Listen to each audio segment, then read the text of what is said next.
Hello, my dear students. Welcome to Talking Textbooks, Leaving No Child Behind. My name is Aditi Children. And यहाँ पे हम लोग कोटा से आपको क्वालिटी लेवल एजुकेशन प्रोवाइड कर रहे हैं और बहुत सारी मेहनत कर रहे हैं और चाहते हैं, ये एक्सपेक्ट करते हैं कि आप लोग भी उतनी ही मेहनत करेंगे हम लोग के साथ and you will crack all your exams children with very very very good marks. So children, जो भी क्लासेस हैं जिनके लिए हम वीडियो लेक्चर्स प्रोवाइड कर रहे हैं, मेंशन है 6 to 8 olympiads, NTSC, NSC, JES, PRMO, 6 to 10 school level examination. तो ये सब कुछ यहाँ पे अवेलेबल है children. All this is there and what you have to do is like, subscribe and share this channel to many many more students. जितने भी लोगों को आप जानते हैं उनको शेयर करिए इस चैनल को. आज का जो लेक्चर है children, that is a revision for algebraic expression. हम लोग लेक्चर पूरा कंप्लीट कर चुके हैं.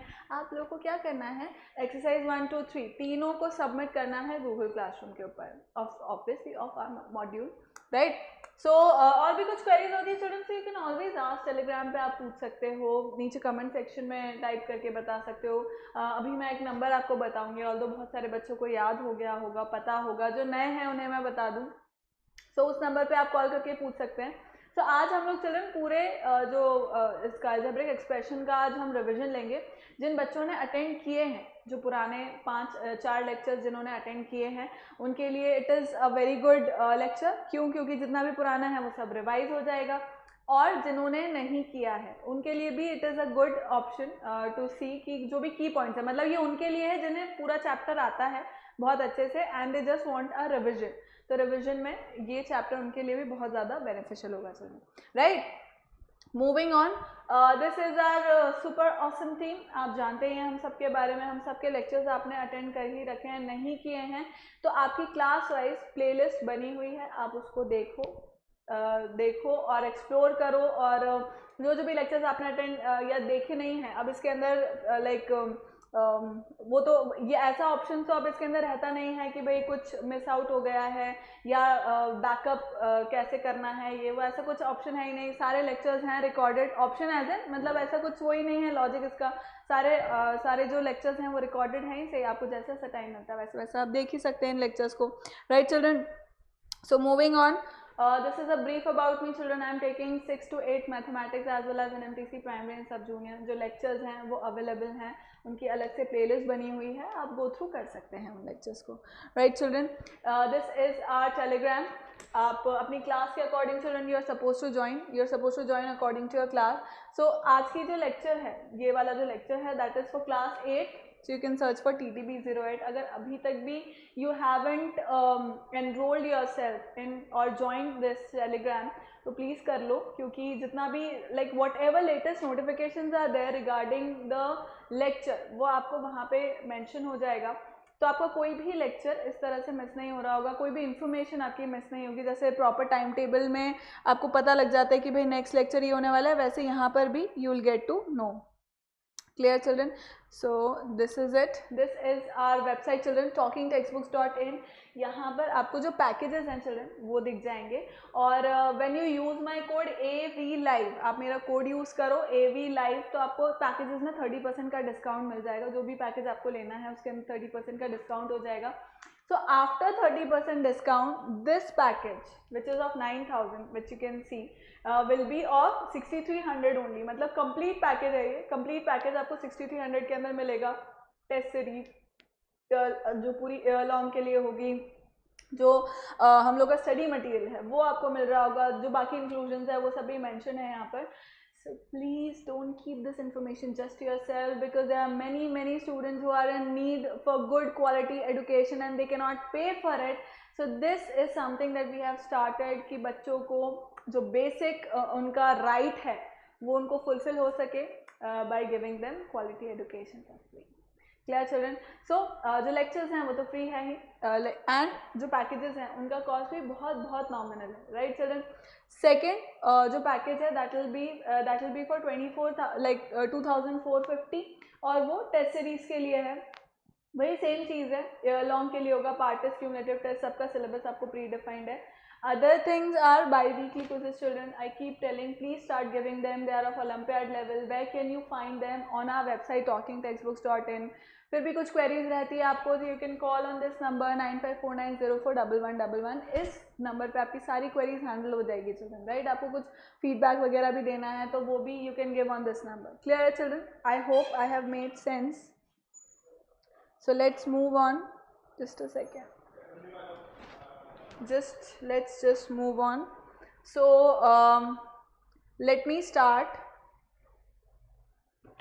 So सबसे पहले तो क्या था चिल्ड्रन, इट वॉज दिस कि अलजेब्रिक एक्सप्रेशन होते क्या हैं। So it was the combination, ये कॉम्बिनेशन था किसका, of variables constants which are connected together through mathematical operators, that is plus minus into divide. तो हमने एक एग्जाम्पल 2-3 लेकर के देख लिए थे, राइट ये हमने देखा था। Next what did we see, various definitions and concept. तो अब इसमें हम जो भी अलजेब्रिक एक्सप्रेशन के अंदर जो भी चीज़ें आ रही होती है, हम फिर उसके बारे में हम डिटेल में डिस्कस करेंगे, या कर चुके हैं actually, it is a revision obviously. तो उसके अंदर हम देख रहे थे कि भाई लिटरल्स क्या होते हैं, लिटरल्स या लिटरल नंबर्स जिसे बोल लो या वेरिएबल्स बोल लो, तो वो बेसिकली क्या होते हैं। लिटरल्स तो यही होते हैं, वही जो ए से लेकर जेड तक हमारे अल्फ़ाबेट में जो यूज़ होते हैं, जो अल्फ़ाबेट्स यूज़ होते हैं वही है literals, right. And why they are known as literals, because they can take any value, right, they can take any value, उनका कोई particular value नहीं होता है। तो क्वेश्चन के अकॉर्डिंग चिल्ड्रन, प्रॉब्लम स्टेटमेंट जो भी दे रखा है उस अकॉर्डिंग वो लिटरल जो है वो अपना वैल्यू ले लेता है प्रॉब्लम के अकॉर्डिंग, राइट। तो ये क्यों हम इसको वेरिएबल भी बोलते हैं, क्योंकि ये क्वेश्चन टू क्वेश्चन चेंज होता रहता है, मतलब एक क्वेश्चन में ये वैल्यू है, दूसरे क्वेश्चन में ये वैल्यू, तीसरे क्वेश्चन में ये वैल्यू है, और इस तरह से इट कीप्स ऑन चेंजिंग, तो उससे क्या होता है, इसलिए उसका नाम वेरिएबल या लिटरल रख दिया जाता है, राइट। अब यही लिटरल नंबर या यही variable, if it is multiplying by itself, अगर ये खुद से मल्टीप्लाई होता जा रहा है तो उसको हम किस तरह से लिखते हैं भाई, आप n नंबर ऑफ टाइम्स, अब मैंने यहाँ पे बताया था कि भाई ए यहाँ पे 15 बार खुद से मल्टीप्लाई हो रहा है, तो you can not keep on writing a into A into A into, like it is very tedious to write, right. मतलब वो बहुत ही टीडियस वर्क है इस तरह से लिखना, रिप्रेजेंट करना। तो उसको रिप्रेजेंट करने के लिए we write it like this, a to the power 15, right, like this, a to the power 15, where 15 is raised to this base, मतलब ये जो बेस में जो नंबर है that is being multiplied by itself, how many times, this raise to power times, जो यहाँ पे number right side में आप कॉर्नर लिखा है ना, उतनी बार ही ये बेस वाला नंबर मल्टीप्लाई हो रहा है, right. So this 15 is known as exponent और इंडेक्स और पावर, राइट। ये हम एक्सपोनेंट्स में और पढ़ेंगे, इसे जो लॉज वगैरह हैं उस टाइम पे हम लोग देखेंगे इसे। सो this was one thing children. Next is coefficient. अब कोएफिशिएंट क्या होते हैं, कोएफिशिएंट पढ़ने से पहले हम लोग क्या पढ़ने वाले थे, सबसे पहले हमने उसमें फैक्टर्स देखे थे कि ये एक नंबर है -5xy, ठीक है। अब उसके अंदर कोई एक पर्टिकुलर नंबर पे अगर उन्होंने बोला है कि इस नंबर को छोड़ करके, मतलब देखो फैक्टर्स होते क्या है, फैक्टर्स बेसिकली अरिथमेटिक में हम लोग पढ़ते हैं कि वो नंबर्स होते हैं जो किसी सर्टेन नंबर को कंप्लीटली डिवाइड कर देते हैं, राइट। तो इसी तरह से अगर मैं अलजेब्रा में भी देखूं तो अलजेब्रा में भी ऐसे नंबर्स होंगे, ऑब्वियसली लिटरल नंबर्स बोल लो जैसे वेरिएबल्स, या कांस्टेंट्स भी होंगे जो किसी एक पर्टिकुलर जो भी हमें एक्सप्रेशन दे रखा है उसको कंप्लीटली डिवाइड करते ही होंगे। सो अगर मैं -5xy की बात करूं तो इसका मतलब यहाँ पे y, अगर मैं इस नंबर को अगर मैं y से डिवाइड कर दूं तो मेरे पास -5x बच जाएगा, y से y कैंसिल हो जाएगा, या अगर मैं x से डिवाइड कर दूं तो -5y बच जाएगा, x कैंसिल हो जाएगा, या मैं 5 से डिवाइड कर दूं या मैं -1 से डिवाइड कर दूं, राइट। तो बेसिकली इसके भी फैक्टर्स हैं, राइट। तो अब जो x और y है चिल्ड्रन, x और y जो है वो क्या है, वो वेरिएबल फैक्टर्स हैं, उनको हम क्या बोलते हैं, लिटरल फैक्टर्स बोल लेते हैं, variable factors, these are the literal factors. ये देखो फैक्टर्स जो थे उनको मैंने अलग अलग सेपरेट करके लिख लिया, -1 into 5 into x into y. तो अब x और y यहाँ पर क्या है, लिटरल फैक्टर्स हैं।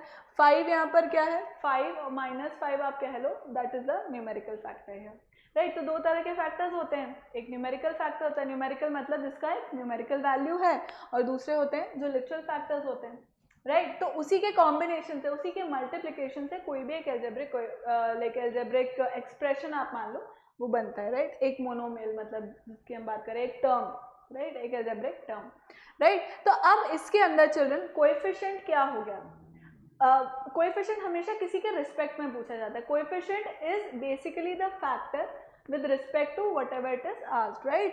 In a term of an algebraic expression, any of the factor with the sign of the term, right? It is basically the one of the factor in a given term along with its sign.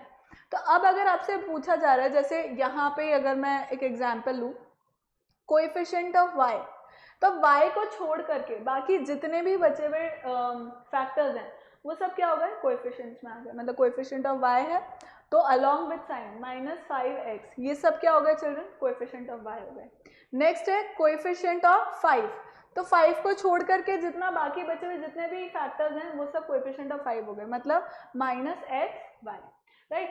अब अगर वो specifically बोलता है कि numerical factor, numerical coefficient of something, जैसे numerical coefficient of y, वो बोल रहा है न्यूमेरिकल कोएफिशिएंट ऑफ y ही बताओ, तो अब यहाँ पे अपन -5x ऐसा नहीं बोल सकते, सिर्फ न्यूमेरिकल कोएफिशिएंट बताएंगे, दैट इज -5, राइट. यहाँ पे हम सिर्फ एक कोएफिशिएंट बताएंगे, that is -5.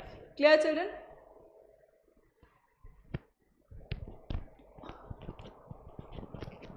So I hope this is making sense children. -5 उसका क्या होगा, कोएफिशिएंट हो जाएगा, न्यूमेरिकल कोएफिशिएंट अगर वो पूछ रहा है तो. अदरवाइज तो बाकी जितने भी कोएफिशिएंट्स है वो सब उसके अंदर आ जाएंगे. Next is factors. फैक्टर्स मैंने बता ही दिया. Each term in an algebraic expression is a product of one or more numbers and or literal numbers. These numbers or literal numbers are known as factors of that term. So अब यहाँ पे उन्होंने example भी दे रखा है 8ab plus 3c, right. 8ab plus 3c के अंदर 8ab and 3c are two terms. अब हमने इसके अंदर टर्म्स की भी बात करी थी चिल्ड्रन कि टर्म्स क्या होते हैं. जैसे मैंने कोई भी मैंने एक उससे अगर आपको एग्जांपल बताया होगा एक ट्रेन से कि भाई ट्रेन में अलग अलग कंपार्टमेंट्स होते हैं, तो जो कंपार्टमेंट्स है या आप ये कह लो जो बोगीज होती हैं, right, they are connected together with chain. तो इसी तरह से जो एक एक कंपार्टमेंट है, मतलब एक एक जो बोगी है, दैट इज द टर्म, उसे हम टर्म बोलते हैं. And they are connected through either plus और माइनस. चिल्ड्रन मल्टीप्लाई डिवाइड से आप टर्म्स अलग अलग नहीं कर सकते, राइट. सिर्फ प्लस और माइनस ऑपरेटर्स हैं जिनसे आप अलग अलग आपके जो टर्म्स हैं उनको सेपरेट कर सकते हो, ठीक. तो अब ऐसे जब मैं एक टर्म की बात कर रही हूँ, अगर मैं किसी एक टर्म की बात कर रही हूँ तो उसके अंदर जो उसके लिटरल और जो उसके लाइक वो न्यूमेरिकल फैक्टर्स होते हैं, लाइक न्यूमेरिकल फैक्टर्स होते हैं, those are known as factors, मतलब जो कंप्लीटली डिवाइड कर दें. अब 13x है तो अब 13x के दो फैक्टर्स होंगे, that is obviously x, that is the numerical variable factor या लिटरल फैक्टर, और 13 इज द न्यूमेरिकल फैक्टर.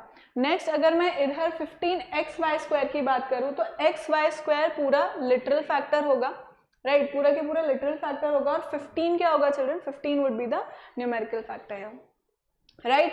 तो इसी तरह से हमने 72x² -2 का कर दिया. अब -2 के अंदर, -2 में कोई भी वेरिएबल फैक्टर नहीं है, इसका -2 का कोई भी वेरिएबल फैक्टर नहीं है, सिर्फ लिटरल फैक्टर ही है, right. There is just literal factor here which is -2. तो अब -2 के अंदर चिल्ड्रन फैक्टर्स कौन कौन से हुए, -1 into 2, -1 into 2, राइट. तो -1 into 2 is there.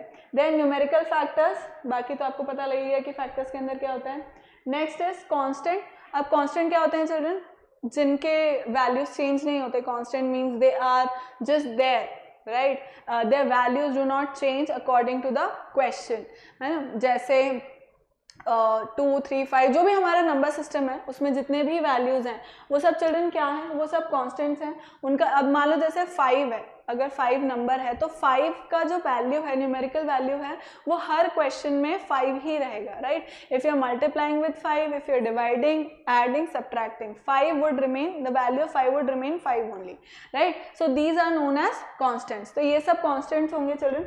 Next was terms of an expression. जैसा कि मैंने समझाया था कि टर्म्स क्या होते हैं चिल्ड्रन, अलग अलग टर्म्स में हम कैसे बात करते हैं कि भाई जैसे टर्म्स जो हैं वो बेसिकली एक्सप्रेशन, आप ये मान लो कि फैक्टर्स से बना है. कौन से फैक्टर्स से, न्यूमेरिकल और जो लाइक लिटरल फैक्टर्स होते हैं उनके कॉम्बिनेशन से बने होते हैं या उनके मल्टीप्लिकेशन से बने होते हैं, आप ऐसा बोल सकते हो, they are the product of these, right. कभी कभी ओनली कांस्टेंट भी हो सकता है, कभी कभी ओनली एल्जेब्रिक फंक्शन भी हो सकता है, मतलब जो लिटरल फैक्टर है वो भी हो सकता है, उसके अंदर कांस्टेंट कुड बी 1, मतलब जो न्यूमेरिकल वैल्यू है वो 1 हो सकती है, right. So that is known as terms. अब टर्म्स हमेशा सेपरेट किससे होती है चिल्ड्रन? प्लस या माइनस से। It is not separated by multiply और डिवाइड। तो प्लस माइनस से जो भी टर्म्स अलग अलग सेपरेट हो रही है, right, those are known as terms. मतलब अलग अलग जो भी एक्सप्रेशन सेपरेट हो रहे हैं, those are known as terms.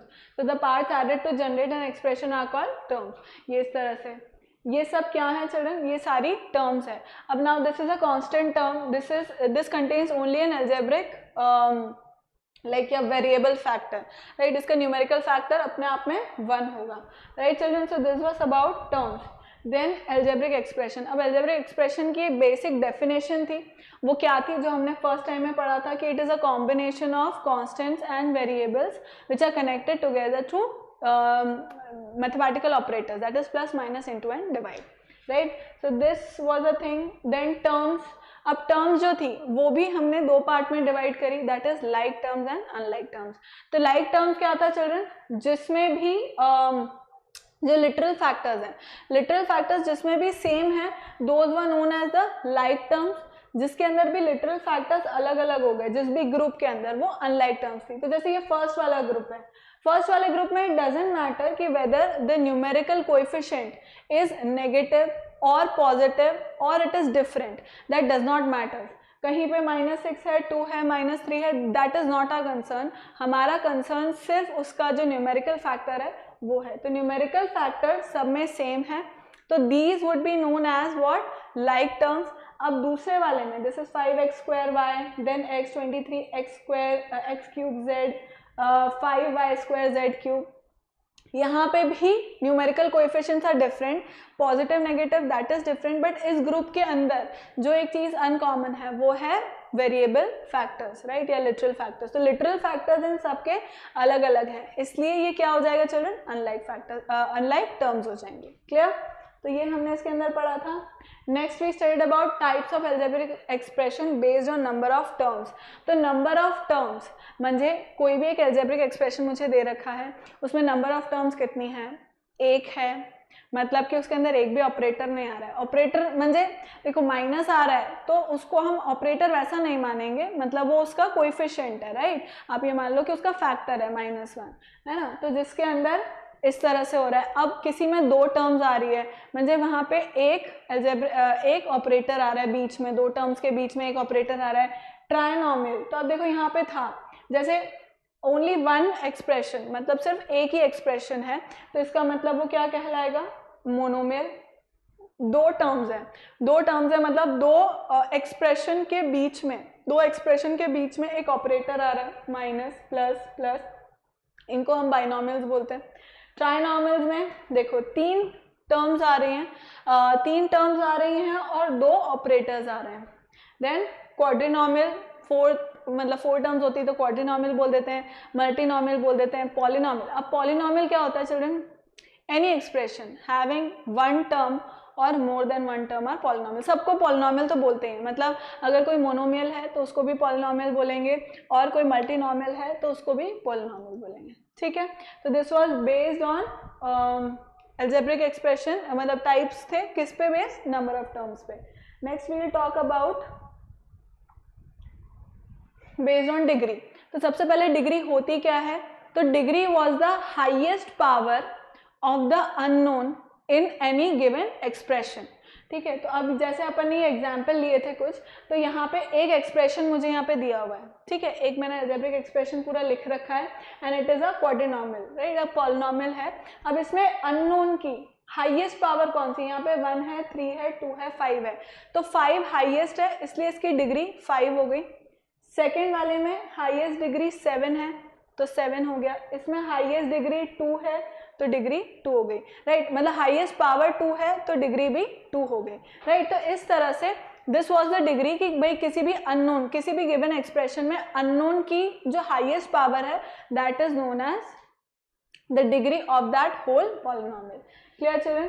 तो ये था डिग्री। अब उसी पे बेस्ड हमने टाइप्स पढ़े थे। तो सबसे पहला टाइप क्या था डिग्री का, कि डिग्री अगर कांस्टेंट, मतलब डिग्री अगर ज़ीरो है, किसी भी पॉलिनोमियल की डिग्री अगर ज़ीरो है तो that will be known as constant polynomial. तो मतलब जैसे जितने भी अपने कांस्टेंट्स होते हैं चिल्ड्रन, उस सब में डिग्री क्या होती है, डिग्री ज़ीरो होती है। मतलब x की power zero is 1, right. x की पावर वहाँ पे क्या है, ज़ीरो, x की पावर ज़ीरो है तो आंसर क्या आया, 1 आया, राइट चिल्ड्रन। तो इस हिसाब से जैसे कांस्टेंट हुआ तो कांस्टेंट में डिग्री ज़ीरो है। नेक्स्ट है लीनियर पॉलिनोमियल, तो लीनियर में डिग्री 1 है, क्वाड्रेटिक है डिग्री 2, क्यूबिक है degree 3, right.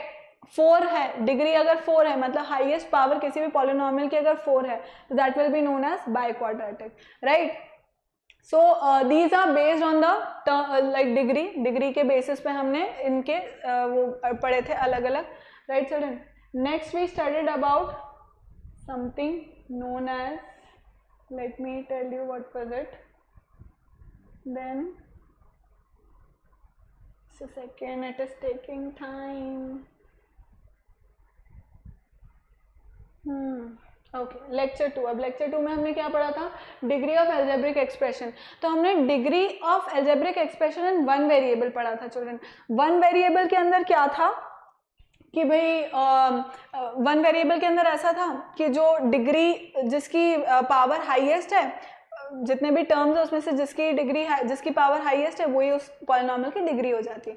But then when we are talking about two variables, मतलब जब हम दो वेरिएबल की बात करें चिल्ड्रन, तो वहाँ पर जो दोनों वेरिएबल्स हैं उन वेरिएबल्स का जो हाईएस्ट पावर है, राइट, हाईएस्ट पावर, तो अपन क्या मतलब जो भी वेरिएबल्स हैं हमें गिवन है उनके हम डिग्रीज को, उनके हम पावर्स को क्या कर लेंगे चिल्ड्रन, ऐड कर लेंगे, ठीक है। तो यहाँ पे 2 है, यहाँ पे भी 2 है, ऐड कर लिया 4 हो गया। फिर यहाँ पे 2 है 1 है, सॉरी 1 है 1 है, ऐड कर दिया 2 हो गया। यहाँ पे 2 है 1 है, ऐड कर लिया 3 हो गया। तो अब 4, 2 और 3, अब इनमें से हाईएस्ट कौन सा है, 4 है। तो इसका मतलब इस पूरे एक्सप्रेशन का, इस पूरे पॉलिनोमियल का इन टू वेरिएबल्स का हाईएस्ट डिग्री कितना हो गया चिल्ड्रन, 4 हो गया। क्लियर। बाकी की जितनी भी बेसिक चीज़ें ये सब हमने पढ़ी ली थी। The variable factors of a term is called algebraic, जिसका वैल्यू चेंज होता रहता है, we know this. Then the constant factors of a term are called numerical factors, ये भी हमने पढ़ लिया था। Then an algebraic expression in x is said to be standard form when the terms are written in either increasing order और decreasing order of the powers of x in various terms, ठीक है। तो standard form भी हमने पता कर लिया था कि भाई स्टैंडर्ड फॉर्म क्या होता है, जब भी किसी भी पॉलिनोमियल को आप उसके अननोन के जो पावर है उसकी या तो इंक्रीजिंग ऑर्डर में या डिक्रीजिंग ऑर्डर में लिख रहे हो, तो that is known as writing that polynomial in the standard form. तो इस तरह के लाइक वन वर्ड जब भी आप ओलंपियाड के क्वेश्चंस करेंगे वहाँ पे पूछा जा सकता है भाई which of the following is in the standard form, ऐसा, और आपको 4 ऑप्शन दे देंगे। तो you will have to understand कि कोई इंक्रीजिंग ऑर्डर में अगर डिग्री दे रखी है, पावर दे रखी है, या डिक्रीजिंग ऑर्डर में दे रखी है, राइट, इंक्रीजिंग या डिक्रीजिंग, तो दोनों ही स्टैंडर्ड फॉर्म में ही होंगे। Clear children. Next we studied about addition and subtraction of algebraic expression. अब इसके अंदर हमने एडिशन एंड सब्ट्रैक्शन पढ़ा था।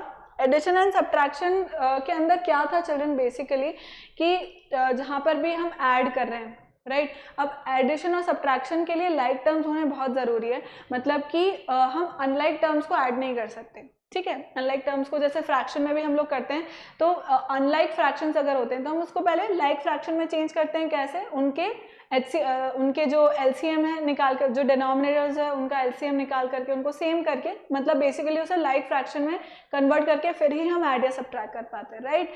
But same is here within algebraic expressions as well, but then we can not change unlike term into a like term, हम change नहीं कर सकते।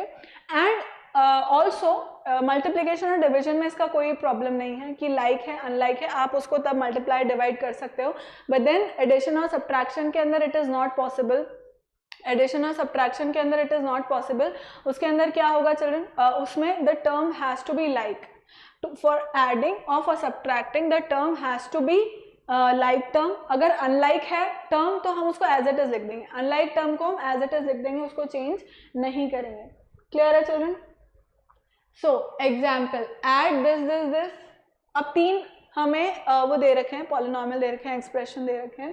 सो one is this, another is this and this. Trinomial दे रखा है basically हमको। तो अब उन्होंने किस तरह समझा रखा है भाई, ब्लॉक मेथड में समझा रखा है कि एक के नीचे एक आप लिख करके और ऐड कर सकते हो उनको। तो अब उसके अंदर चिल्ड्रन जो भी सेम जिसका भी सेम लाइक टर्म्स है, यानी कि लाइक टर्म्स मतलब लिटरल फैक्टर्स जिनके भी सेम है, उनको हम एक साथ लिख सकते हैं। जैसे एक्स वाई है, यहाँ पर भी एक्स वाई है, दोनों साथ में ऐड हो गए। ये वाई जेड है, वाई जेड एक साथ ऐड हो गए।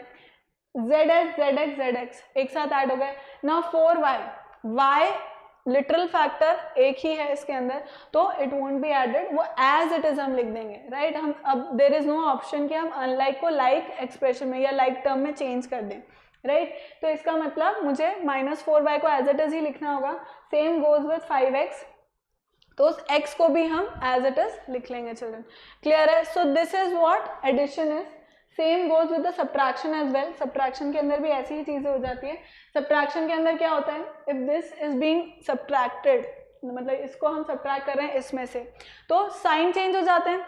सब्ट्रैक्शन का बेसिकली हमें क्या देखना है भाई, देखो ऑब्वियसली वो ऐसे ही होगा कि भाई जो लाइक टर्म्स है, लाइक टर्म्स के नीचे ही लिखे हुए जाएंगे जिस तरह से हम लाइक टर्म्स लिख रहे हैं, और जो अनलाइक टर्म्स है -3 है जैसे, तो -3 इज कांस्टेंट, वो सिर्फ एक ही एक्सप्रेशन में है, दूसरे एक्सप्रेशन में नहीं है, तो उसको मैं एज इट इज लिख लूंगी। I can not add subtracted with any expression, any other expression, right. उसको मुझे एज इट इज ही उतारना होगा। दूसरी इंपॉर्टेंट बात क्या है इसके अंदर कि अगर हम सब्ट्रैक्ट कर रहे हैं तो जो सब्ट्रा हैंड है चिल्ड्रन, उसके साइंस चेंज हो जाएंगे। प्लस है तो माइनस हो जाएगा, माइनस है तो प्लस हो जाएगा।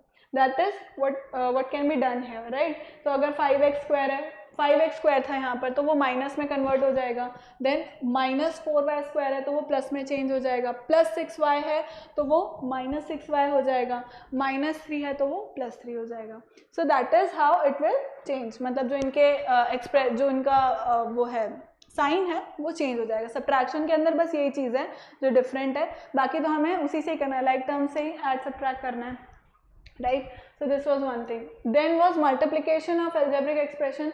अब मल्टीप्लिकेशन जो था उसके अंदर हमें लाइक अनलाइक देखने की कोई ज़रूरत नहीं है। अब these are also of different types, कि आप किसी एक मोनोमियल को मोनोमियल से मल्टीप्लाई कर रहे हो, या बाइनोमियल को मोनोमियल से मल्टीप्लाई कर रहे हो, या बाइनोमियल को बाइनोमियल से मल्टीप्लाई कर रहे हो, तो दैट इज़ फाइन। मतलब आप एक बार ही बाइनोमियल को बाइनोमियल से मल्टीप्लाई करना सीख गए तो फिर वो हर एक के लिए अवेलेबल है, मतलब हर एक का मेथड वो सेम ही है कि आप ट्राइनोमियल को बाइनोमियल से कर रहे हो, ट्राइनोमियल को ट्राइनोमियल से कर रहे हो, सो that is one and the same thing. मतलब जो लॉजिक, जो कंसेप्ट हमारा बाइनोमियल से बाइनोमियल मल्टीप्लाई करने में लग रहा है वो बाकी सब में भी लग रहा है, राइट। तो हमने सबसे पहले कांस्टेंट से इसको मल्टीप्लाई करके देखा एक मोनोमियल को, तो सिंपल था। कोएफिशिएंट, जो न्यूमेरिकल कोएफिशिएंट है उनको हम एक साथ मल्टीप्लाई करेंगे, जो लिटरल फैक्टर्स है उनको हम एक साथ मल्टीप्लाई करेंगे।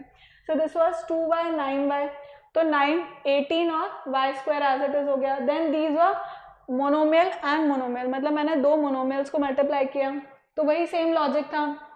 Then we talked about a constant and a binomial. Constant और बाइनोमियल को हमने फिर डिस्ट्रीब्यूटिव प्रॉपर्टी से मल्टीप्लाई किया। सबसे पहले इन दोनों को मल्टीप्लाई किया, साइन बीच में जो था वो एज इट इज आ गया, एंड देन द नेक्स्ट जो टर्म थी उससे अपन ने उसको मल्टीप्लाई कर दिया, right. Then we studied about a monomial by a binomial, तो भी सेम लॉजिक था, वही डिस्ट्रीब्यूटिव प्रॉपर्टी वाला कि पहले इससे मल्टीप्लाई किया, फिर साइन एज इट इज, फिर दूसरे टर्म से मल्टीप्लाई कर दिया, राइट।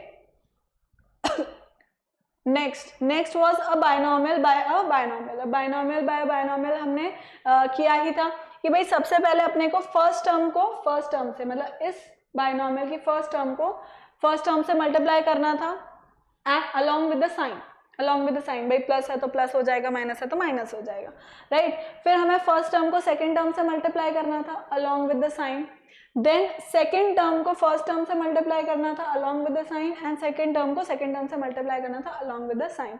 तो अगर ये ट्राइनोमियल में आ रहा है, अगर 3 टर्म्स होती तो जो थर्ड टर्म होती उस थर्ड टर्म को भी हम फर्स्ट से करते अलॉन्ग विद साइन, फिर सेकंड टर्म से करते अलॉन्ग विद साइन, फिर थर्ड टर्म से करते अलॉन्ग विद साइन, राइट। तो बेसिकली मीनिंग यही है कि भाई बाइनोमियल से बाइनोमियल अगर हमने करना सीख लिया तो बाकी के जो ऑप्शन है चिल्ड्रन वो भी ऐसे ही हो जाएंगे, ऐसे ही मल्टीप्लाई हो जाएंगे, राइट। तो हमने यहाँ पे ये पूरा एक जो लाइक चार्ट था वो यहाँ पे हमने देख ही लिया था कि किस तरह से ये हो रहा है, right. They have shown it very well, this is a monomial with a monomial, right. और आई एक्सप्लेन कि भाई बेस अगर सेम है तो किस तरह से पावर्स ऐड हो जाएगी, which again we are going to study in the exponent chapter. मतलब जो एक्सपोनेंट चैप्टर होगा उसमें हम दोबारा से इस चीज़ को पढ़ेंगे, सारे जो लॉज होंगे उसको हम पढ़ेंगे इसे डेफिनेटली। बट देन अभी के लिए सिंस x क्यूब है और x स्क्वायर है तो x 3 + 2 5 हो गया, y 2 है और y 1 है इधर, तो 2 + 1 3 हो गया। सेम इज द केस है। अब यहाँ पे मोनोमियल और बायनोमियल को उन्होंने मल्टीप्लाई किया, then binomial into binomial multiply किया, एंड जो उसका प्रोसीजर है वो यहाँ पे स्टेप्स में लिखा हुआ है, क्लियर? ठीक है children, so next let's move forward. Next हुआ क्वेश्चंस, ये सब क्वेश्चंस थे। फिर हमने थर्ड पढ़ा था डिवीजन, जहाँ तक मुझे याद है, राइट? थर्ड में हमने डिवीजन पढ़ा था, डिवीजन ऑफ एल्जेब्रिक एक्सप्रेशन। तो अब उसके अंदर से इन डिवीजन, ये जो एल्जेब्रिक एक्सप्रेशन जिन्हें हम डिवाइड करने वाले थे उसमें भी हम लोग सबसे पहले डिवीजन एल्गोरिथम हमने पढ़ी कि भाई dividend is equal to quotient into divisor plus remainder. ये हमने हमें याद है बचपन से, मतलब आप अगर जो अर्थमेटिक के लॉन्ग डिवीजन मेथड करते हो ना, अगर उसमें आप ये चेक करके देखोगे तो यू कैन ईजिली वेरीफाई कि किस तरह से हमारे लिए डिवीजन एल्गोरिथम हेल्पफुल है, राइट? तो अब जो लॉन्ग डिवीजन मेथड है उसको हमने पढ़ा अब इसके अंदर। तो वो क्या था, सबसे पहले हम monomial, division of monomial bye monomial हमने स्टार्ट किया। तो अब उसके अंदर सिंपली जो न्यूमेरिकल कोएफिशिएंट है उसको न्यूमेरिकल कोएफिशिएंट से डिवाइड कर दिया, जो लिटरल फैक्टर्स थे उनको लिटरल फैक्टर्स से डिवाइड कर दिया, और फाइनली जो मेरे पास बचा वो उसका आंसर आ गया। सो दिस वाज बाय मोनोमियल। तो ये हमने कुछ एग्जाम्पल करके देखे थे, right? So this was the thing. Second हमने क्या पढ़ा था चिल्ड्रन? सेकेंड हमने पढ़ा था डिवीजन पॉलिनोमियल बाय मोनोमियल। मतलब अगर मुझे कोई पॉलिनोमियल दे रखा है पूरा जिसमें 2 3 4 टर्म्स हैं और फिर उसको मुझे किसी मोनोमियल से डिवाइड करना था, तो इट वाज इजी, एक एक करके हम उसको डिवाइड कर सकते हैं। जैसे 4ab को अगर मुझे सबसे डिवाइड करना था तो मेरे पास फाइनल आंसर जो था वो निकल के आ गया था। भाई एक बार इस टर्म से किया, फिर इस टर्म से, फिर इस टर्म से, राइट? तीनों से एक बार करके उसको डिवाइड और फाइनल आंसर हमने लिख दिया था। So this was polynomial by monomial. Then next was जो दो मेथड थे, फैक्टर मेथड हम ऑब्वियसली बाद में पढ़ेंगे, और द अदर वन वाज जो लॉन्ग डिवीजन मेथड है वो हमने इसके अंदर पढ़ा था। मतलब जब हमें किसी पॉलिनोमियल को पॉलिनोमियल से डिवाइड करना होता है तो लॉन्ग डिवीजन मेथड हम लोग यूज करते हैं। और उसके अंदर हमने कैसे पढ़ा था चिल्ड्रन?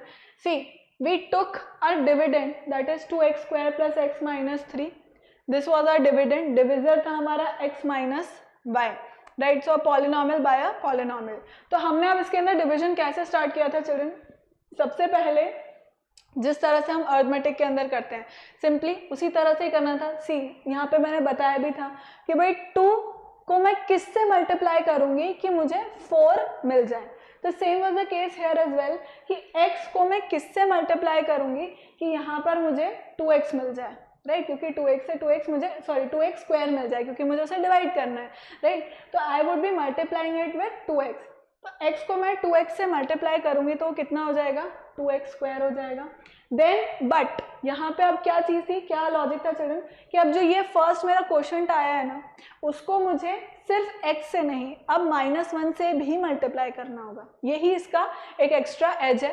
तो अब 2x को मैं -1 से भी मल्टीप्लाई करूंगी तो I am going to get -2x। अब क्योंकि मुझे लाइक टर्म से लाइक टर्म्स ही मैं ऐड सब्ट्रैक्ट कर सकती हूँ और x का टर्म मेरे पास है, राइट? यानी जो डिग्री 1 है उसका टर्म मेरे पास है तो मैं उसी के साथ उसको नीचे ब्लॉक में लिख दूंगी।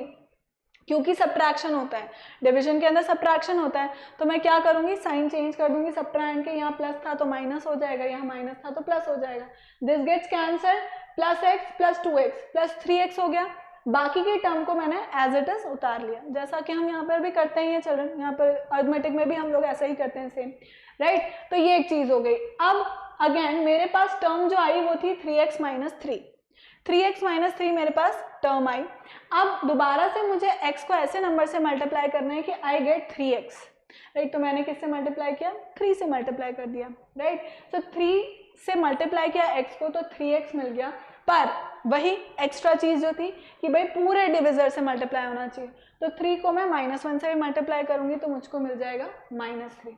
अगेन साइन चेंज, यहाँ प्लस है माइनस हो जाएगा, यहाँ माइनस है प्लस हो जाएगा। एवरीथिंग गेट्स कैंसल और आंसर आ जाता है मेरे पास 0। 0 क्या है चिल्ड्रन? यहाँ पे क्या था? 0 इज व्हाट? रिमाइंडर, मतलब रिमाइंडर कुछ नहीं बचा। Same is the case here as well, तो यहाँ पे जो कैंसिल आउट करके फाइनल जो बचा that is the remainder, right. तो 0 क्या हो गया चिल्ड्रन, रिमाइंडर हो गया, ये डिविजर था, जो आंसर आया दैट इज द क्वोशिएंट, ये हम लोग जानते हैं, है ना, अरिथमेटिक टाइम से ही जानते हैं, बचपन से हम फर्स्ट सेकंड थर्ड क्लास में पढ़ रहे हैं तब से ही जानते हैं, राइट। फिर हमने एक और चीज़ पढ़ी, कि भाई 48 है, 48 को 2 से डिवाइड कर रही हूँ, कंप्लीटली डिवाइड हो रहा है यानी कि 0 रिमाइंडर आ रहा है। अगर मैं 48 को 24 से डिवाइड करती हूँ तो भी वो कंप्लीटली डिवाइड कर रहा है और 0 रिमाइंडर आ रहा है। तो जब भी 0 रिमाइंडर आ रहा है मतलब वो कंप्लीटली डिवाइड कर रहा है, तो इसका मतलब क्या होगा, इसका मतलब आंसर ये होगा कि भाई वो उसका फैक्टर है, मतलब ये जो डिविजर है वो डिविडेंड का फैक्टर है क्योंकि कंप्लीटली डिवाइड कर रहा है। भाई लॉजिक यही था ना कि फैक्टर्स क्या होते हैं, ऐसे नंबर्स होते हैं जो किसी पर्टिकुलर नंबर को कंप्लीटली डिवाइड कर देते हैं, राइट। तो अब डिविजर है वो कंप्लीटली डिवाइड कर रहा है यानी कि 0 रिमाइंडर आ रहा है, तो वो एक फैक्टर हुआ। सिमिलरली जो क्वोशिएंट है वो क्वोशिएंट भी क्या कर रहा है चिल्ड्रन, क्वोशिएंट भी कंप्लीटली डिवाइड, मतलब 24 को अगर आप डालोगे यहाँ पर और उससे डिवाइड करोगे तो 0 रिमाइंडर आ रहा है, मतलब फैक्टर है। Same is the case here itself. मैं क्यों इतना सारा ये कहानी बता रही हूँ, I want you to relate it to algebra as well. क्यों, क्योंकि पॉइंट सेम ही है कि अगर मेरे डिविजर से मैंने इस डिविडेंड को डिवाइड किया, रिमाइंडर मेरा 0 आ गया, तो इसका मतलब x माइनस 1 जो मेरा डिविजर है ना that becomes the factor of this, that becomes the factor of the dividend. मतलब अगर कहीं किसी क्वेश्चन में लिखा हुआ है कि x minus 1 is the factor, x minus 1 is a factor of this given polynomial, ठीक है, या gx, मान लो ये gx है, gx is a factor of fx, ठीक है, इनके नाम दे दिए, इन दोनों के नाम दे दिए कि भाई this polynomial is a factor of this polynomial, तो आपको ऑटोमेटिकली पता लग जाना चाहिए चिल्ड्रन कि उसका जो रिमाइंडर होगा वो 0 आएगा, ठीक है। इतनी जो मैं कहानी कह रही हूँ उसका मीनिंग यही है कि जो फाइनल आंसर होगा, जो रिमाइंडर होगा वो क्या होगा चिल्ड्रन, 0 होगा, ठीक है। तो इतनी कहानी हमें समझ आ गई। नेक्स्ट यहाँ पे उसी को स्टेप बाय स्टेप उन्होंने कर रखा है, जो मैंने आपको अभी समझाया उस सबको इन्होंने स्टेप बाय स्टेप यहाँ पे कर रखा है, एंड फाइनल रिजल्ट ये आया, ठीक है। फिर यहाँ पे मैंने आपको क्या समझाया चिल्ड्रन कि किस तरह से हम वेरीफाई करते हैं। मतलब अगर क्वेश्चन मेरे पास आ जाता है कि this is a polynomial divided by such and such polynomial, ठीक है, डिविजन करना है, आपने कर दिया लॉन्ग डिविजन मेथड से, जैसा मैंने समझाया कर दिया, ठीक है। अब वो क्वेश्चन में आगे और बोल रहा है verify it as well, right. Verify भी आपको करना है कि भाई जो आप निकाल रहे हो, जब आपको पॉलिनोमियल ये सब निकल रहा है, क्वोशिएंट निकल रहा है, रिमाइंडर का, ये सब सही है या नहीं। तो how are you going to verify it, through what, through division algorithm जो हमने अभी पढ़ी, राइट। तो डिविजन एल्गोरिथम में बेसिकली आपको क्या करना है children, LHS equals to RHS check करना है, right. Dividend is given as this और बाकी का आपका quotient plus quotient multiplied by divisor plus remainder, right. तो वो आप सब चीज लिख दोगे उसके अंदर, this is the divisor, this is the quotient and remainder add कर दिया, राइट। तो उस सब को सॉल्व करने के बाद क्या LHS इक्वल्स टू RHS आ रहा है, if that is coming then that means जो आपने सोल्यूशन निकाला है, जो आपने लॉन्ग डिवीजन मेथड किया है वो बिल्कुल सही है। बहुत सारे ऐसे क्वेश्चंस होते हैं जिसमें इस तरह ज़रूरत ही नहीं होती कि आपको पूरा लॉन्ग डिवीजन करना है, वो डायरेक्टली बोल देंगे भाई वेरीफाई करो, ये डिविडेंड है, ये डिविजर है, क्वोशिएंट है और ये रिमाइंडर है, चेक करो कि भाई ये सही आ रहे हैं या नहीं। तो आपको पूरा क्वेश्चन करने के पूरा उस तरह से जब तक अनलेस लिखा नहीं है लॉन्ग डिवीजन से, आप डायरेक्ट इससे भी वेरीफाई कर सकते हो। भाई वो कह रहा है, अगर वो बता रहा है कि भाई ये सब चीजें हैं, वेरीफाई कर दो तुम तो कि भाई ये सही है या नहीं, है ना, कि ये डिविजर इसका फैक्टर है या नहीं, या फैक्टर है या नहीं तो नहीं बोलेंगे, बट क्वोशिएंट है अगर ऐसा बोल रहे, रिमाइंडर आपको बता रहे सब चीज, तो आप फाइनली उसको डिविजन एल्गोरिथम में लगा करके देख सकते हो। क्लियर है चिल्ड्रन। तो ये एक बात थी। फिर दिस वाज द वेरिफिकेशन, वो मैंने आपको बता दिया कि भाई वेरीफाई किस तरह से करना है।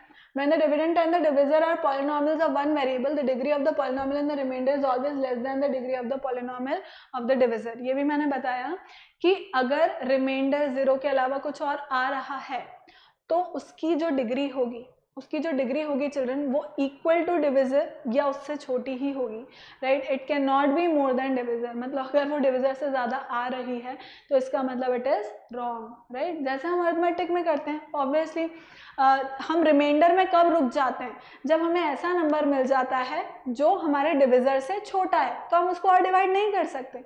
सिंपल सी बात है कि हम डिविजर से ऐसे कोई और नंबर मल्टीप्लाई नहीं कर सकते जो उससे छोटे नंबर को सब्ट्रैक्ट कर दे, राइट। फिर वो डेसिमल का पार्ट आ जाता है, दैट इज डिफरेंट, बट मैं बेसिक होल नंबर पार्ट तक की बात कर रही हूँ, है ना। तो इसका मतलब उसकी जो उसका जो वैल्यू होगा, जो डिग्री होगी रिमाइंडर की, वो कम होगी, right children. Then next is when the remainder is zero the divisor is called the factor of the dividend. ये मैंने आपको समझा ही दिया कि भाई जो फैक्टर अगर जीरो है तो वो फैक्टर होगा ही सही। This was one thing that we studied. Next हमने क्या पढ़ा था चिल्ड्रन? नेक्स्ट हमने कुछ क्वेश्चंस किए थे और कुछ होमवर्क भी दिए थे, राइट। सो आई अज्यूम कि आपको आ गए होंगे क्योंकि आपने मुझसे कुछ पूछा ही नहीं फिर उस बारे में। Next was remainder theorem children. Remainder theorem हमने पढ़ी। अब इसके अंदर क्या था, let p x be any polynomial of degree greater than और equal to 1 and a be any real number and if p x is divided by x minus a then the remainder is equal to p a. तो अब इसके अंदर remainder theorem में हम basically children क्या पढ़ रहे थे कि अगर मुझे गिवन है कि सच and such is the polynomial, मतलब मुझे पॉलिनॉमियल दे दिया, जो मेरा डिविजर है वो दे दिया, डिविडेंड दे दिया।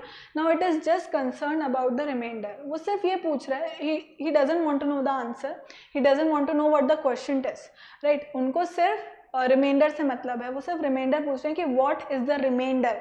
तो रिमाइंडर क्या होगा children? We can find it by finding out the zero, right. अब फाइंडिंग आउट द जीरो क्या होता है? इसका मतलब जो डिविजर है उस डिविजर को मैं इक्वेट कर दूंगी किससे? जीरो से।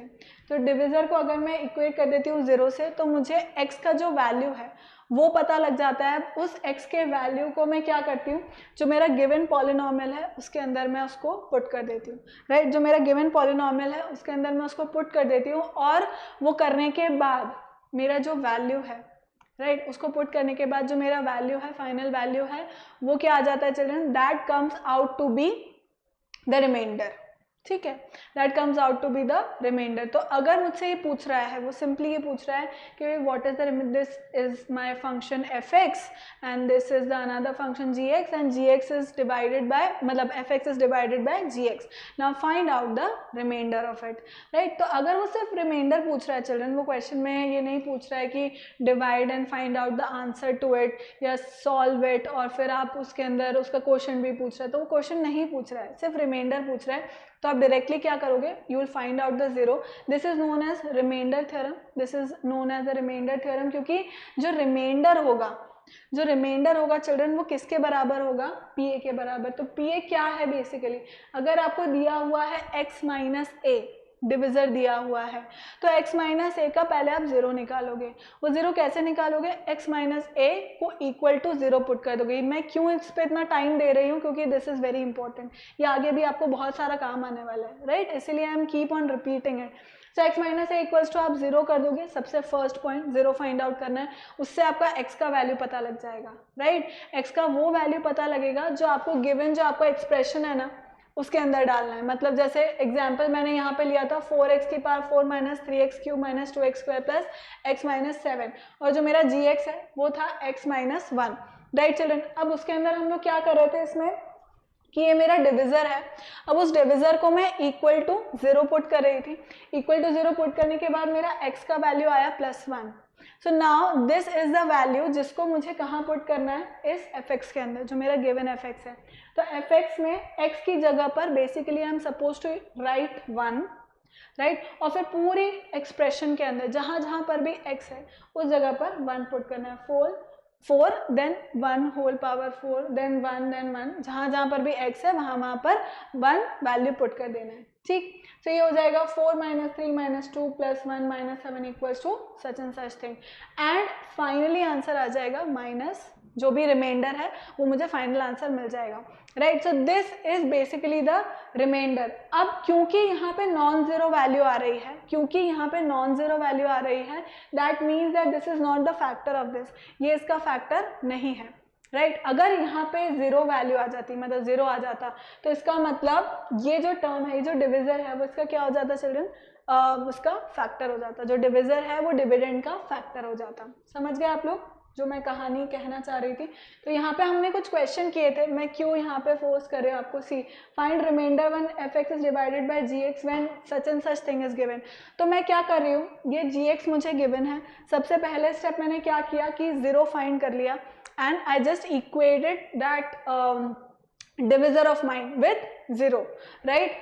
फिर x का वैल्यू निकल गया, सिंपली जो मेरा fx दे रखा है, जो मेरा डिविडेंड दे रखा है, उसके अंदर मैं वैल्यू पुट कर लूँगी। अच्छा आप चाहो तो क्या कर सकते हो, like if you want to explore it more, तो आप you can simply divide it. आप लॉन्ग डिविजन मेथड जो है ना उससे डिवाइड करके भी देख सकते हो कि भाई x+4 को इससे डिवाइड किया और फाइनल देखो कि रिमाइंडर यही आ रहा है या नहीं। You can explore it by yourself, आप देख सकते हो रिमाइंडर यही आएगा चिल्ड्रन, राइट। तो हम बेसिकली क्या कर रहे हैं, we are finding out the 0 through remainder theorem, मतलब जो हम रिमाइंडर निकाल रहे हैं थ्रू रिमाइंडर थ्योरम निकाल रहे हैं। इसी के आगे आती है फैक्टर थ्योरम। तो फैक्टर थ्योरम में बेसिकली क्या होता है, रिमाइंडर अगर 0 आ जाता है तो फैक्टर बन जाता है, right. That is also simple, but हम अभी नहीं जाएंगे उसके अंदर, we'll study that later on, जब वो हमारी क्लास में जब भी आएगी तब। अभी के लिए हमारे लिए रिमाइंडर थ्योरम ही नेसेसरी है, मतलब इतना ही काफ़ी है। सो हम like we put that value और हमने फाइनल जो रिमाइंडर था वो निकाल लिया। नाउ वी सॉ कि भाई इसके अंदर रिमाइंडर डिफरेंट आ रहा है, रिमाइंडर अदर देन 0 आ रहा है, तो इसका मतलब ये तो फैक्टर नहीं है, जो हमें गिवन डिविजर्स हैं वो इसके फैक्टर्स नहीं हैं, वो सिंपल बस जो रिमाइंडर्स हैं वो निकल गए हैं। So there were few questions जहाँ पे हमने किया था जिनका value this was also find the remainder, तो इसमें भी हमारी 0 वैल्यू नहीं आई थी, कोई थे, हाँ ये तीनों थे children. Show that x+4 x-3 and x-7 are factors of this. तो अब वो पूछ रहा है, वो बोल रहा है कि वेरीफाई करो कि ये इसके फैक्टर्स हैं, राइट। ये हमें वेरीफाई करना था। वेरीफाई कैसे करना है, वेरीफाई करने का मतलब ये है कि अगर वो फैक्टर्स हैं, तो LHS इक्वल्स टू RHS, मतलब 0 आ जाएगा, राइट। इसका मतलब 0 आ जाएगा, जो फाइनल वैल्यू है that should come out to be 0। LHS equals to RHS तो नेक्स्ट क्वेश्चन में हम लोग करते थे, पर इसके अंदर क्या हो जाएगा, अगर ये फैक्टर है तो फाइनल आंसर 0 आ जाएगा। तो तीनों ही ऑप्शन में फाइनल वैल्यू 0 आ गई थी। तो जैसे ही 0 आया रिमाइंडर 0 आया, इसका मतलब मुझे पता लग गया कि जो गिवन डिविजर है वो फैक्टर है हमारे डिविडेंड का, right children. So this was all about algebraic expression जो हमें इस वक्त तक जानने की ज़रूरत थी। अब I hope you have understood everything. तो हम क्या करेंगे चिल्ड्रन अब कि जो एक्सरसाइज 1 2 3 है वो तो आपको सारा कंप्लीट करना ही है, बट इसके अलावा अब नेक्स्ट लेक्चर में हम लोग will be doing few questions related to olympiad level, ठीक है। तो अभी रिविजन वगैरह कंप्लीट है, नेक्स्ट चैप्टर में will be taking olympiad level questions. Till then thank you so much for watching. Keep liking, keep subscribing and keep sharing. Remember to hit the bell icon so that you remain notified for all our upcoming awesome videos, and also remember to use my code AVLIFE to get 30% of discount. Bye bye, take care.